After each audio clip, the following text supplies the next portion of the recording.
Hello and welcome everybody to the latest edition of Midweek Matters. As always, joined by Charlie White. Jimmy, what's going on? Not a lot, mate. Just it's been a big week, big couple of days in rugby league. A bit worried about you though. Why are you worried about me? Oh, mate, I think you're trying to pass off subliminal messages to me What on earth? without actually just confronting the problem. Which is what? Well, before I come in, you're like, oh, you're on the phone to someone, and then you say, don't you just hate it when you're on the phone and you're trying to like get moving on? No. So I'm thinking to myself, have I done that to Charlie? I'm like, probably I have. I'm not getting the hint. So get the hint when Charlie needs to go, he needs to go. Nah. And then also I'm thinking like, have I scheduled a meeting? And because then you had a little complaint saying like, when's it too early to schedule a meeting for? Like, and then you've obviously had someone schedule a meeting for today, and you're like, oh, I can't do that. I've got my day planned out. No, what I God said forbid we want to go off course. Two things. Most of the time we're talking it's probably about important stuff, so that wasn't referring Obviously. to you. That was more about just when people like keep faffing around the phone, you're like, all right, well, the conversation's done, and I've tried to say goodbye multiple times. So take the hint, okay? Take the fucking hint. And then the other one was nothing to do with you. It was just like people like what are the rules of like putting meetings in calendars like in an office environment? Like I need more than like a day's notice. Like you can't put calendar invites in the same day. Like we've already worked out my day. I've structured my day. You know, I've got my own calendar going on. So I need at least probably a week's notice for a meeting. A week? Yeah, I'd like, well, not a week, but at least a few days. Look, I've got no problem with meeting today as long as look, do you have any availability today? Yeah, me today. No, I'm just saying that's what you should ask. I'm not asking you for a meeting today. Yeah. I'm saying you should ask, hey, you've got any availability today? Yeah, don't just whack it in the calendar as if, No. and then it will be like important, and you're like, Perhaps it's your perception that you do very little. And they're like, oh, Charlie will be free. Yeah, of course he will. yeah, maybe that's it. Yeah, Maybe you need to act a bit busier. Yeah, or okay. not even act a bit busier, just do a bit more. do a bit Pull more. your finger out, Charlie. Yeah, RockBusters, Jimmy, because we've got lots of footy to get to, mainly South Sydney Rabbitohs. That's going to be a very juicy topic. But RockBuster last week, the correct answer, well, I should say what it was first. It was that sandwich is not one to take to bed in an emergency. Sandwich Reuben, bed cot, emergency ER, Reuben Cotter. And the guy won the Tui's bum bag, which I will post out this week to him. It's a fantastic gift for him. But you're up this week.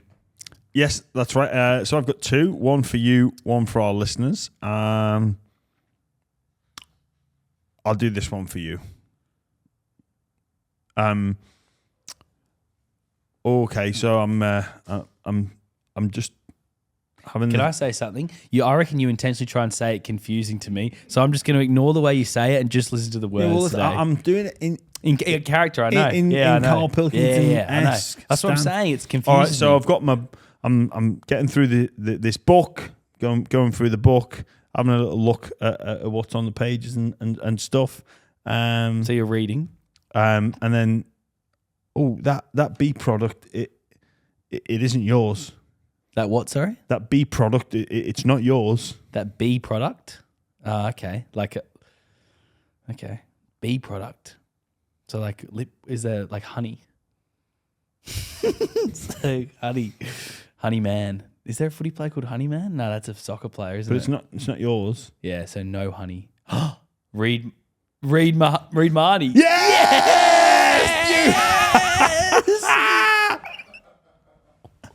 Straight off the top. Well, Straight off the top. Yes. quality. I'm back. You're Oh, really, mate, I'm over the you're moon. really happy with Yeah, that. that's fantastic. First time I've ever done it off the top. Oh, brilliant. Yeah. All right, well, this one for our listeners.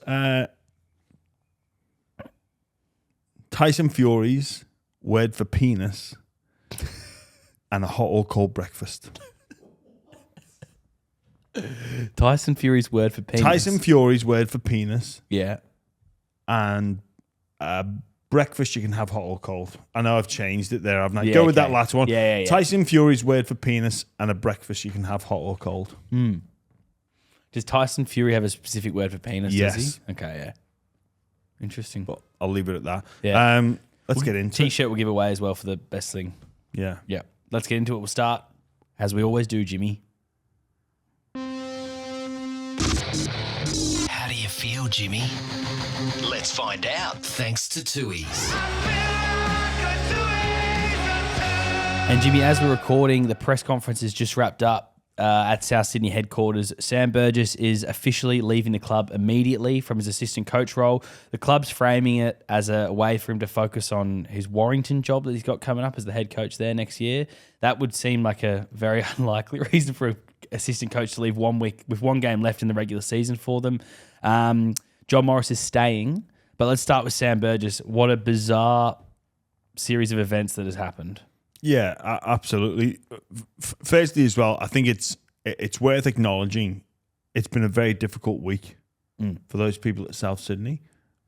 Very difficult week for a number of players that were obviously close with Kyle Turner after his tragic passing. So it has been a difficult week there. In terms of the departure of Sam Burgess, I believe that he was going to go to, this is the bye week for South, and maybe the plan was to go to Warrington and go over there and just get a look and a feel for that. So there could be some truth in this, that maybe Sam's had a deeper look and said, look, maybe I'll go. I need to step away from this. But South Sydney's season's on the line. They were fantastic around, I think it was about round 12. They looked the best team in the comp. They beat Penrith. They then beat Brisbane. And then they beat the Melbourne Storm. They were flying. Now, there's probably a number of reasons behind their fall. Latrell Mitchell's calf being one of those. Injuries to a lot of their middle forwards. They were very light in the middle of the field. But I just don't understand why Souths wouldn't fight tooth and nail to keep Sam in the building. This now, they seem a poor organisation for him not being there. Now, obviously, I don't know the ins and outs of it, whether or not how the relationship is with Jason Demetriou, but I think Souths, they're in the bye week. They knew that they've got their fate in their own hands. If they make the finals, they can give it a shake. But it's all about narrative. It's all about the spin that you want to put on it. This could galvanise the group together. Whether or not it does remains to be seen. We were at Newcastle on Sunday for that nice Rabbitohs game. There was about 15 people in the coach's box. I don't think losing one assistant could necessarily derail their season enough when there's that much support staff there in the game these days. Would one assistant really impact the group? Maybe the whole distraction or the media attention that comes around it will impact them. There is a lot of media attention on this particular incident because it is Sam Burgess, who's one of the biggest names in the NRL. Despite the fact he is now an assistant coach, we know the player that he was and the stature. He'd be one of the most recognisable identities within the game. It's as simple as that, because what he did on the field, the move to rugby union, everything that comes with Sam. So I think for me, it has come a bit of a shock that this has happened, but they need to galvanise South. So it's going to be a season that showed so much promise. They might not even make the 8. Well, I think it's more unlikely that they will make the 8, that they won't make the 8 than they will. The Roosters will probably be favourites with no Latrell Mitchell, you would think. I have to agree. Bizarrely, I thought Latrell and Souths should have fought that charge. I think that's. I think there's a whose call would that have been? It's normally a bit of a team thing. You would have Latrell, Jason Demetriou, and then you would probably get legal advice, and the person would say, "Look, I think we can mount a case," or "Look, we're screwed here." Because they could, it was a grade 2, so they could have fought to get it down to a grade 1. It wasn't to do with carryovers or anything like that. Grade 1, it would be in a fine for him. Yeah. I was surprised when I saw the charge sheet come out. Contact was quite minimal. Very, very minimal. Yeah. Well, speaking of Latrell, he's not playing, but he's supposedly at the centre of a lot of the dramas that they've had. Like, there's talk that what Sam Burgess and John Morris weren't happy with was the preferential treatment that Latrell was getting compared to other players. There's also been a story today from Andrew Webster that Cam Murray and Latrell have had a bit of a argument in the film room where Latrell Mitchell call him out for not getting a pass from Cam Murray, and then Cam Murray call him out for never normally being in that spot or not being in that spot enough, and complaining about his effort on the field, which is a pretty big story when you've got your captain Cam Murray calling out your best player for their effort. It is a big story, but this is nothing new that teammates and superstar teammates, like top players within an organization, would have heated exchanges or exchanges where it's like, well, you need to do this. I need the ball there. Well, hang on a minute. You're only just there. Well, you want it now because you're conveniently there. Like, I get how those conversations go at each other. Depends on the culture of the organization, whether that's something that's accepted or not, and who's going to, that we talk about driving standards here. Blake Solly in his press conference talk about how they want to raise the standards. Well, having the ability to have senior players call out one another in a public forum, as long as that's an environment that's been set, that's not come as a shock. If that's just usual course of action, then I've got no problem with it. The problem would be if it's unusual, and it's players are going to fall out. They will fall out and have differences of opinion. That's not the issue. It's whether or not they can come back together. I say this all the time. Whenever you see, remember Latrell and Jacob Host, they had an argument in training, pushing and shoving. Latrell's going to attract attention. Every minute thing that he does or doesn't do is going to come under the microscope. And whether he likes it or he doesn't, that's the stature within the game that he has now, and that's the important thing, that you have fallouts, disagreements, however you want to frame it. The important thing is, will they come back together? With the talk that Latrell has preferential treatment, actually in the press conference, Jason Demetriou said that Latrell Mitchell's one of the most important players with driving the standards. So who knows what the actual truth is there, but have you ever played with like a talent like Latrell Mitchell who is maybe needs a different style of coaching compared to a lot of other players, and maybe giving them that extra rest period or not being as intense with them actually benefits them across a season? Yes, I have. And I've seen it. I've been part of organizations where everybody is literally, well, as best as possible, treated the same, and the expectations are the same. And I've seen that work and not work. And I've been part of other organizations where certain players, because of reputation, probably get away with a little bit more. Some, less experienced or less fancy players, more is expected of them, or they may be punished for something that other players have done and not been punished. And I've seen that work and not work as well. There's no cookie cutter approach. Some people would say based off their experience, and well, we're all the same. I think that the best coaches, the best people managers, are ones that understand that people are different and people need to be treated differently. But again, it's around that organizational culture, organizational acceptance and expectation of, well, what are the rules here? Because being a good teammate doesn't mean, or a good team player doesn't mean everyone trying to do the same job as well. This is another thing on the actual playing field.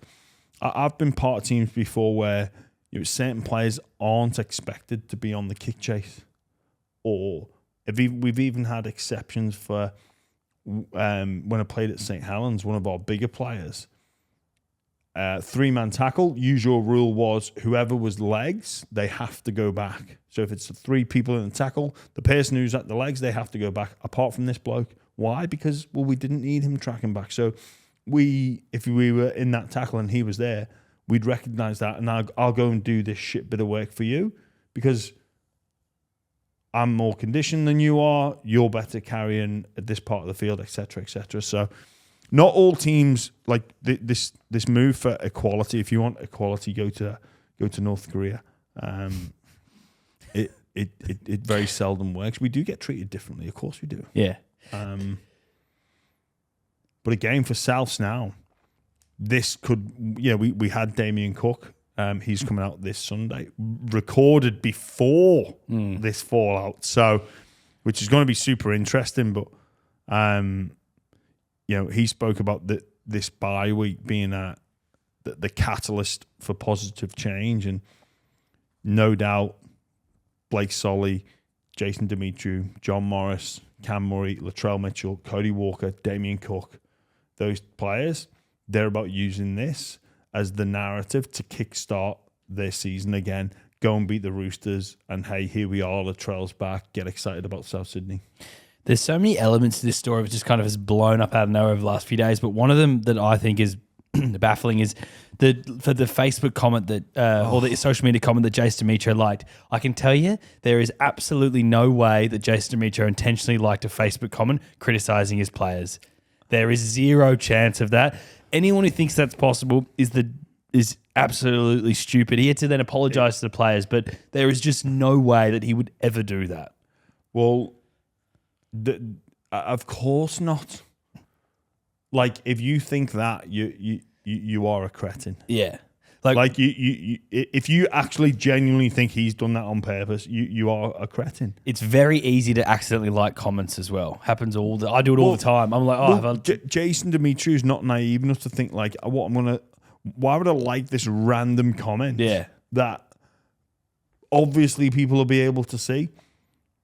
Maybe he's been subject to like the old like, JD, let's have a look at that. And someone's going, hey, double tap it. Oh, lucky.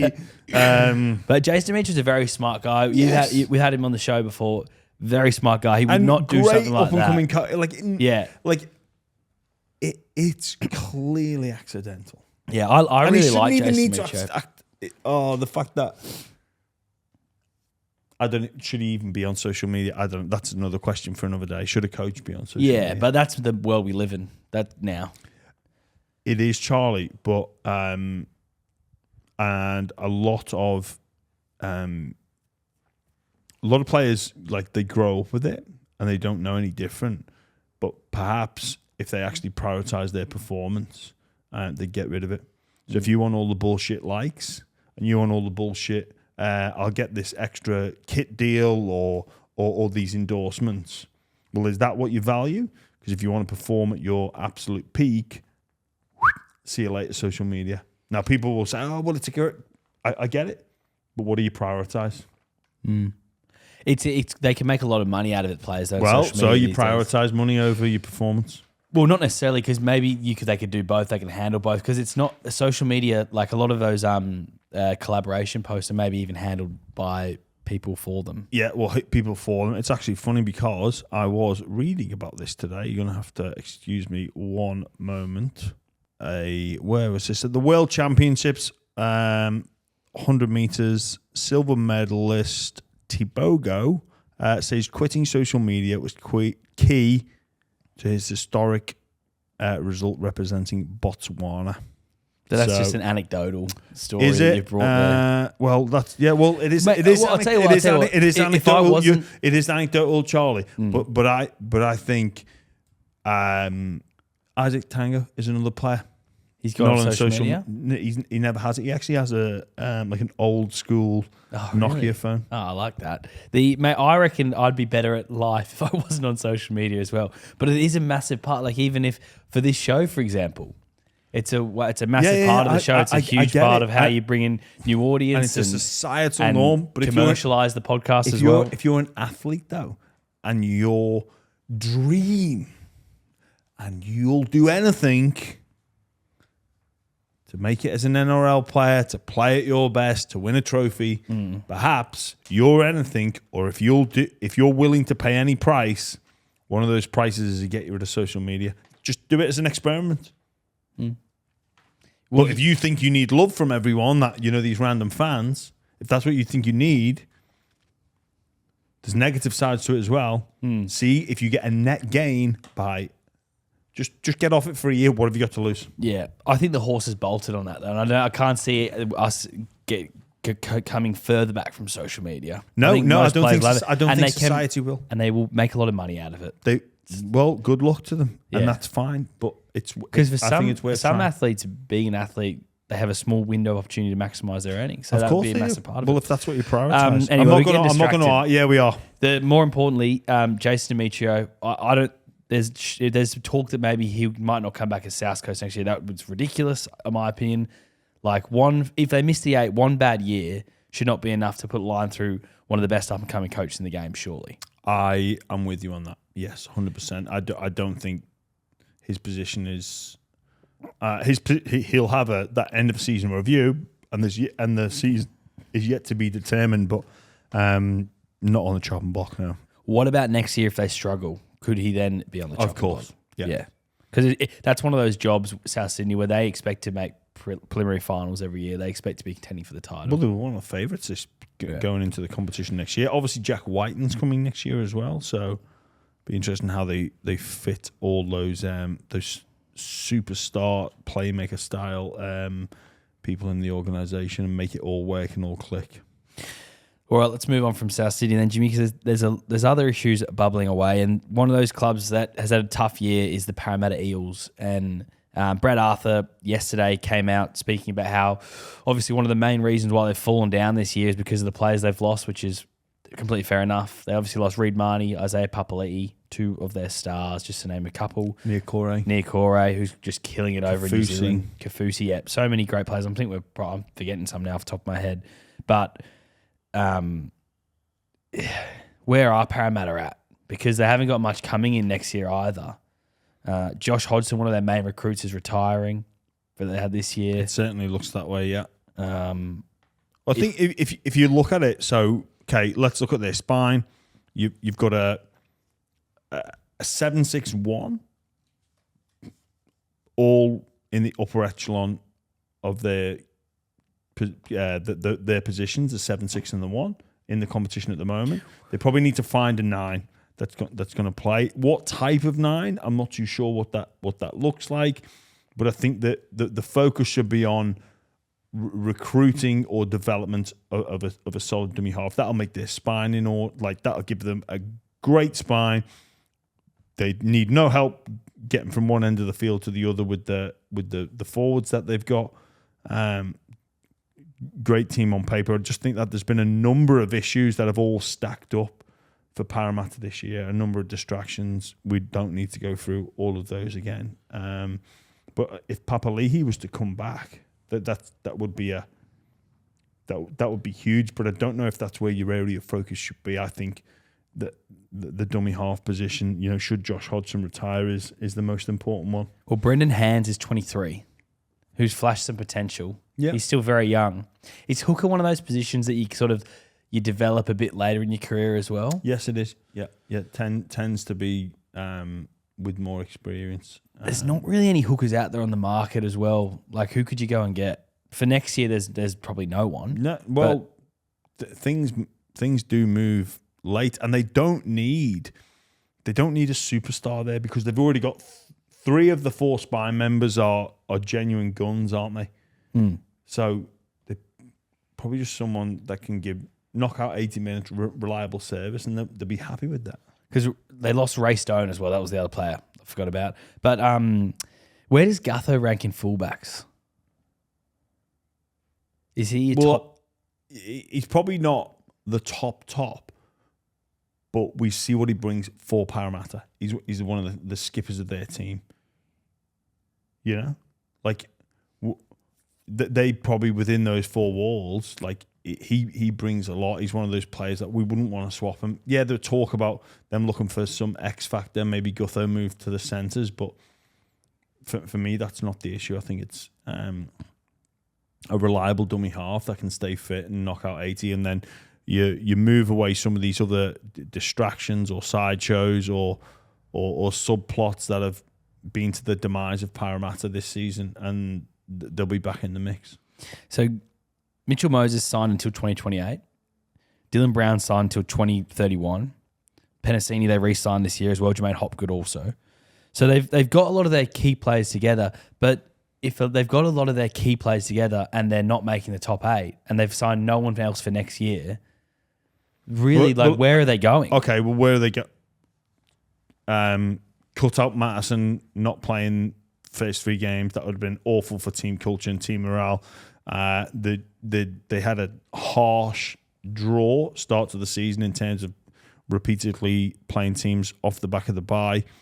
Again, like when you look at teams and you go like, well, have you got any evidence that you can perform? Well, they've beaten Penrith this year in round 4. Now, I know Penrith didn't start the season as well as what they would have liked, but there's still evidence that Parramatta can still mix it with the big boys. They've just got to quieten all the crap that's happened away from the field, be a bit more fortunate with the injury gods, which, you know, some of those you can control, some of those you can't. Had some suspensions at bad times as well. Ryan Camogila got suspended for, it was a big suspension late in the year. And their tactics are they go heavy on 2 genuine representative front rowers, where some other teams will have 1 and then some more middle of the road front rowers, but they go heavy on those 2 and Hopgood. So that means Brad Arthur's tactics is he doesn't utilize he doesn't have like a genuine like middle rotation. He just needs to get as much out of Campbell Gillard and Borlo as possible. And that's fine. That we saw it work the previous year. Perhaps, you know, when injuries and suspension hit, and especially around Origin, if both of those are in selection, like that's when they struggle as well. Hopgood adds to that, but that's just the way Parramatta roll. In terms of Brad Arthur's future, if they struggle again next year, yeah, absolutely. Yeah, that might be where they look to change things, because if they've got their core players locked in, they can't make much movement there. Yeah, look, we are going to forecast ahead. We're talking about next year, but missing the 8 this season, there'll be a big review, big investigation. If things don't turn around and quickly next year, Brad Arthur is under pressure, like all NRL coaches, but his will be the pressure will be more intense based off the fact they went from NRL Grand Finalists, beaten NRL Grand Finalists, to not making the 8.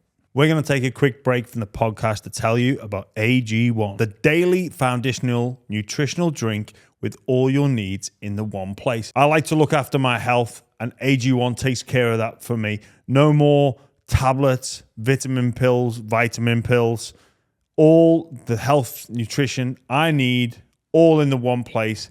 Every single morning, it's as easy. Open up the fridge, scoop of AG1 in a glass, cold water, stir it with a fork, drink it. It tastes great, and it helps me know. It gives me the peace of mind that all my nutritional needs are taken care of, all in the one drink. It really is as simple as that. And also, anybody that knows anything about health benefits knows that it comes with adding simple routines to your day. It's not about magic pills. They're not going to work. AG1 helps me be the best version of myself by having this new habit of every single morning having that drink. I know my nutritional bases are covered thanks to AG1. A lot of athletes are now taking AG1, and with 75 high quality ingredients, it's no wonder why. If a comprehensive solution is what you need from your supplement routine, then try AG1 and get a free 1-year supply of vitamin D and 5 free AG1 travel packs with your first purchase. Go to drinkag1.com/buy round. That's drinkag1.com/buy round. Check it out. The premiership race, and Jimmy, Parramatta aren't going to be in it, but a couple of teams are sort of standing above at the moment. Penrith Panthers and the Brisbane Broncos, but this is probably big news that I don't think is being spoken about enough, is the Adam Reynolds calf injury. Massive. And he's unlikely to play now. I think Kevy came out and said he's unlikely to play until finals. Mate, huge. He's so valuable for that team. Does he come up with the brilliance of a Reece Walsh? Absolutely not. Ezra Mam, does he jink in and out like he does? No. Katoni Staggs, Farnworth? No. But he's the guy that they look to for guidance, like almost what do we do next? Like they need him playing. His experience is so valuable. Has a great kicking game as well, which puts them in positions to take advantage of their strengths. So he complements Ezra and Reese and Walters as well. So we know we've seen the prime example is Latrell Mitchell. These calf injuries are difficult to come back from, and he doesn't have youth on his side anymore. So it's a huge recovery job for the Brisbane Broncos, their medical staff. They need him for that first week of finals. He won't play regular season this year. No. There's no point in any element of risk because they know they're going to be judging finals. They need him. I don't even think they'll care about the minor premiership. But they would care about top 2. I think the Warriors can still catch them for second at the moment. Yes, because if they come top 2, they can avoid coming to Sydney until grand final day. Well, by the looks of it, Charlie, I only think they could get overtaken by the Warriors if they're not going to get top 2. Yeah. So they would have to go to New Zealand first. Yeah. So that's probably a trip they'd look to avoid. But one, do you think they could handle? They'd probably be quite confident. I'd rather New go. Zealand.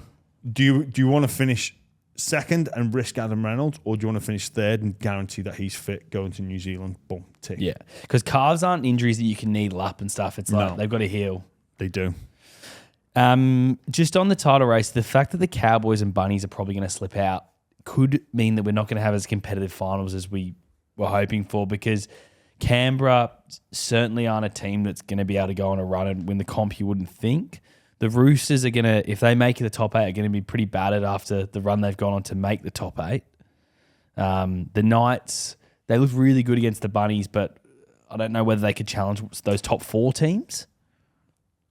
Not to be negative Nancy, the Warriors have won 9 of 10, but there's something not quite right about what you watch the Warriors, and Warriors fans, I get pretty worked up pretty easily, but they've won 9 out of 10, so it's hard to... Yeah. I know it's hard to criticize a team that's done that, but they don't look like a team at the moment that's going to win the comp. Charlie, 100% know what you're saying. It does... you make a strong case for it being that 2-horse race, but a week's a long time in sport, and that things change. It only takes an injury or a suspension and can completely shake it up. Also, I know what it's like heading into finals, and you're the complete underdogs, and you can give this a shake. No one gives you a chance. We see time and time again a lot of seasons where teams will just go on this, this miraculous run and complete change of fortunes in finals. I think the premiership race would have been stronger had the Cowboys and South Sydney have been in there. I think Souths are a team that give Penrith especially the chills. The Cowboys are another one that they give them the chills a little bit. So Penrith's three-peat looks like it's more probable with the fact that those two teams in particular could miss. But again, mate, you look at the Knights, like they get some momentum going into finals. You never know. So when was the last 4-peat? Because everyone talks about the last 3-peat was Parramatta Eels in the 80s. Like, when was the last 4-peat? Because I don't think Penrith, if they win this year... You probably have to go back to the St. George teams. Yeah. Because, I can't... Penrith next year are going to be a competitor again. They'll be favourites to start the year. Who'd they lose? Crichton? Crichton, and I think that's it. I think it's just Crichton of their, starting team. And Spencer Leniu, sorry. Spencer Leniu to Penrith. Yeah. That's a big loss on the bench. Yes. But mate, they lose Appy Coruscant, they don't fall down. So if they lose a centre true. If they lose a centre and a bench forward, they're going to be more. They were more impacted this year than they will be next year. And they lost 2 assistant coaches as well this year. Jesus Christ, it's scary for the NRL. And we'll start with them that game anyway for the round preview. Panthers against the Eels. No Moses, no chance for Para, is it? No, Q's on the rack for Parramatta, and they got the bye next week as well. So yeah. Do they go Mad Monday a week early? Yeah, they would for sure. Season's done. Training, if they lose, the season's done. They get 2 Mad Mondays. Double down. Double down, yeah. Mad Friday or Freaky Friday and then Mad Monday 10 days later. Yeah, there's no way if they don't win. I don't even think. I think even if they win, if they win, I think if they win, they get to. I don't think they can make that because it will be. Yeah, no, they can't. They can't. They can't. Even if they win, because Bunnies play the Roosters, one of them's going to win. Yeah, they can't make the 8. No, and you'd think the Cowboys. I mean, anyway, yeah, they're gonna. I can't see them winning that game. Is that Thursday night? Thursday night. Yeah. God, that's a long Mad Monday as well. So they lose Thursday, Freaky Friday, Friday, Saturday, Sunday, Monday. The comp's still going on. Jeez. Oh, I'm sure they'll have some fun. Friday, though, Jimmy, New Zealand against the Warriors. As I said, New Zealand have won 9 out of 10. The Dragons were pretty unlucky against the Storm. They played really well. Could this be a game where we see one of those lower teams upset one of the big dogs? Look, the Dragons are having a dig, but the Warriors, they're doing exactly what you need to do. Just get the win at this stage in the season.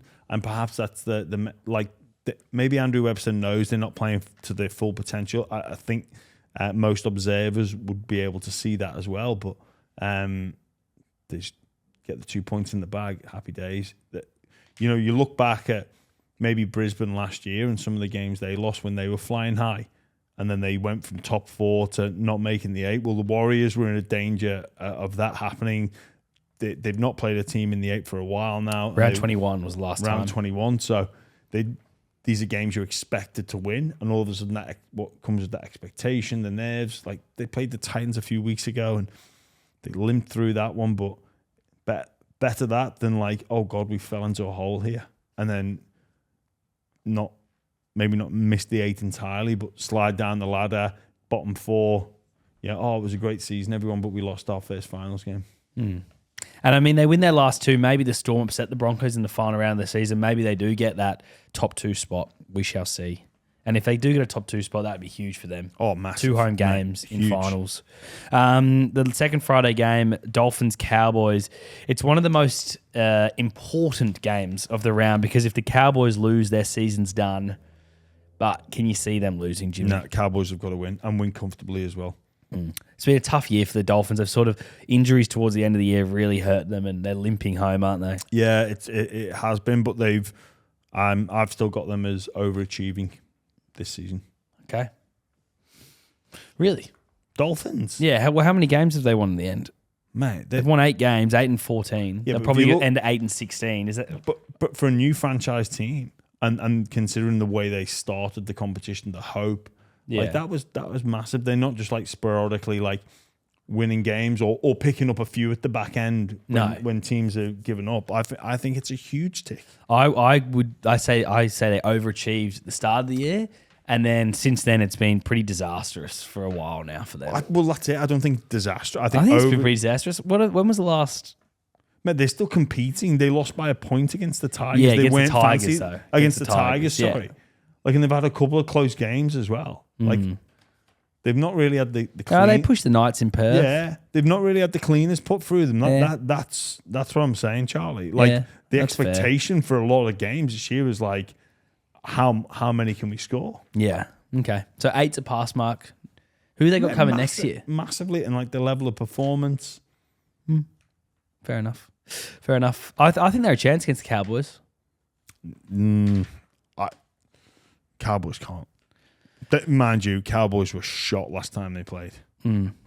Saturday, Storm Titans, and all the talks that the chance that Ryan Pappenhausen might back. He's in the extended squad at the moment when we record this. Yeah, he'd be a huge boost. Huge boost. You just put him at 14? But even like for finals. Yeah. Garlic goes out, Pappenhausen comes in. Yeah, I think that's what you got to do. You got to bring him off the bench. Look to inject him in anywhere. Obviously, he's played a couple of games now in Q Cup, but then obviously just get introduced to that the higher intensity of the NRL, and bring 14, bring him on the wing or at fullback, interchange with Meaney. I think Meaney's done a fantastic job, but if the Storm are to go on and have a run in finals, they need Pappenhausen. Saturday, 5:30 game, Jimmy. It's the Roosters against the Tigers. This is a massive game. Please, Roosters win, because Yes. if you lose and then it's Rabbitohs v Roosters for nothing in that final round of the season, I'll be heartbroken. Yes, it will be. Don't waste this one, Roosters, please. But the big news out of this one is Sam Walker's back in. He supposedly had just an unbelievable game in New South Wales Cup. Trent Robinson was there, watched the game, and despite the Roosters being on fire, he's made the big call to bring Sam Walker in for Drew Hutchinson. Yeah, I like it. I think Sam Walker, I think he spoke last week. Trent Robinson said Sam Walker's our long-term half, so fair enough. He's backed that up. I'm going to do a same game multi for this What have for you this got? game. Roosters 13 plus. Yep. Swalihi anytime, and Billy Smith anytime. It's been great to see Billy Smith playing again, hasn't it? It And has. playing consistent footy, I should say. Horror run with injuries, absolute horror show. But he's making a case to be like a gun centre. I didn't realize he was going to be as good as what he is. Yeah, no, he's brilliant. And he burst onto the scene a little while back as a real youngster. He went head to head with Sam Burgess. I don't know if you remember that. Oh yes, I do. Yeah, But, what's that paying? It's $5.24, Jimmy. So it's not a lot to happen, but it's fantastic odds on Ladbrokes. It sure is. Then Saturday night, the later game, Raiders against the Broncos. No Adam Reynolds. Jimmy, I don't know if you remember, but the Raiders, obviously, they beat the Broncos. We watched that game together, I think. We did watch that game together. The Raiders somehow beat them. That was a bizarre game. Do you remember that game? We kept being like, no, it's going to come back. It's going to come good. It's going to come good. Yeah. But no, it didn't. Never did. Broncos for me in this one, though. Even with no Adam Reynolds, you think there's still no chance at Canberra? Look, it helps, but I think the Broncos will have enough. It's concerning for the Raiders if they lose this one, because then they got Sharks in the final round. Their form against is terrible, so they could slide out. It helps for them that the Roosters and the Rabbitohs are playing each other, and 13 wins should be enough for them, but they're still not guaranteed that top 8 spot. No, but are they not guaranteed? No, so what happens is the Cowboys could beat Penrith final week, and then the Rabbitohs could beat the Roosters, and then Canberra could fall out. The only way Raiders fall out is if Cowboys win, and Souths win. Yeah. And then we go to the Sunday games. Bulldogs against Manly. Big story out of this one is that Josh Schuster's been dropped, Jimmy. I mean, you know another part of that, but before we get Josh Schuster as well, Ruben Garrick's broken his back, and the statement was like, oh yeah, he might miss a game or two. I was like, I thought broken back would be like 6 months minimum. Yeah, well, I think if you've got a broken back, you don't play. in a game. That means not, even if you're like, oh look, I'm feeling all right, it's like, wait, have a couple weeks off, relax. Yeah, just no, like we're not playing for our season. Like, sit that one out, mate. Like, I reckon if I called my parents and was like, oh guys, I broke my back in the hospital, it'd be like panic. Yeah. Like, 100%. But more importantly, Mike Tyson, I broke my back. Yeah. Josh Schuster gone. Yeah, needed to happen. Don't care who it is, your price packet, your potential. The way he's been playing the past couple of weeks has not been acceptable. He was dropped to the bench last week. He came on. In his first touch, he kicked the ball early in the tackle count. Manly massively got away with it. It sort of went a little bit unnoticed. And look, I said this earlier this week about Josh Schuster and his ability, his touch, his skill set. Don't need to talk about it. Don't need to see it. Josh, you're going back to my instruction for him, if I was part of that Manly coaching staff, would be, I want you to go back there and play New South Wales Cup. You're playing on an edge. Do not pass the ball, even if someone's open, because I know you're capable of doing that. And obviously, the New South Wales Cup is they might be playing for something. I don't know, but it's about getting Josh ready to play NRL, and we don't need to see him pass the ball. We don't need a trick shot. Just run the ball, run lines off your half all day. Just be there all day. Get in there, get dirty, and turn up with an attitude like you actually want to be there. Because there's times where you see him in the NRL and it doesn't appear that he cares if he's there or not. which is disappointing. It was something like 25 minutes he played for 0 runs in that game against the Warriors, which is hard to do in the forwards. It's more difficult to do than not. If that makes sense. Yeah, no, I know what you mean. I do know what you mean. It just at least looks like you care. You give people the illusion of like that you actually want to be there. Bulldogs are a chance, you reckon? Yeah, of course. I'm actually with you there. I think the Dogs win that game. Yeah. Yeah. Final game of the round, Knights against the Sharks. It's a potential week 1 finals matchup. And both these teams are killing it over the last few weeks. It's a tough one to call. Both have the Knights are on a 7-game winning streak. And Sharks have turned their form around after this season was on life support. So but I think the Knights should have enough at home. It's Old Boys Day as well. Expect another packed house. We were there last Sunday. Fantastic atmosphere. I'm picking the Knights in this one. The Knights need to win one of the last 2 games as well because they're on 12 wins, 1 draw at the moment. So similar boat that the Raiders, if the Rabbitohs and Cowboys win out, Knights could fall out. Yeah, it's not done and dusted, is it? Not just yet. Knights need a win, so and they get it this week. Cool. That's probably us then, Jimmy. You've got what was the RockBuster then for listeners? Oh yeah, the RockBuster for the listeners. Tyson Fury's word for penis. And a breakfast that you can enjoy hot or cold. Hot or cold breakfast. Interesting. You wouldn't want your eggs cold, would you?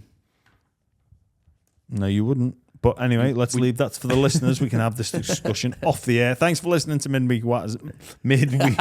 Second week in a row, you've stumbled on that way out. Well, I'm just excited to get away from you, Charlie, so forgive me. Thanks, everyone.